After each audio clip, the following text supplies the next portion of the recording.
அனைவருக்கும் வணக்கம். என் பெயர் ஆர் கவிதா. பதிவு எண் 718. தந்தை சொல் மிக்க மந்திரம் இல்லை.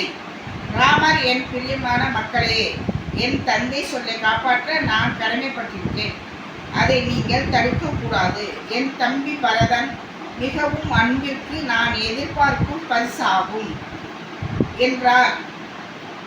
லட்சுமணனும், தசரதன் என் தந்தையா? பரதன் இனி எனக்கு அண்ணன் இல்லை. சத்ருகன் என்னோடு பிறக்கவில்லை. ராமனுக்கு நானே முடிசூட்டுவேன். யார் வந்தாலும் கொன்று குவிப்பேன். பூமியில் பாரம் குறைப்பேன் என்று ஆவேசப்பட்டார் லட்சுமணர். கோபம் கொள்ளாதே என்று தம்பியை பார்த்து,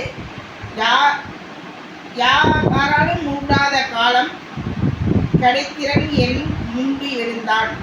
ராமர் கூறியவுடன் லட்சுமணன் அண்ணா என்று சொல்லி முத்துப்பற்கள் தெரிய வேதனை சிரித்தபடி மிகப்பெரிய சொல்லப் போகிறார் என்று கேள்விப்படும் போது, உங்களை அடிமையாக இருக்கும் எனக்கு இப்போது தோன்றாத கோபம் வேற எப்போது தோன்ற வேண்டும் அண்ணா என்று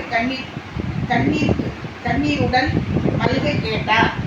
லட்சுமணரை சமாதானப்படுத்திய ராமரும் மற்றொரும், நாம் தந்தை சொல்லை காப்பாற்றுவதற்காக வந்துள்ளோம். நீ கோபம் கொள்ள வேண்டாம் என்றார். அனைவரும் தமாஸ் நதிக்கு சென்றடைந்து அயோத்தியே திரண்டது போல் மச்சவதாரம் போல் காட்சி அளித்தது.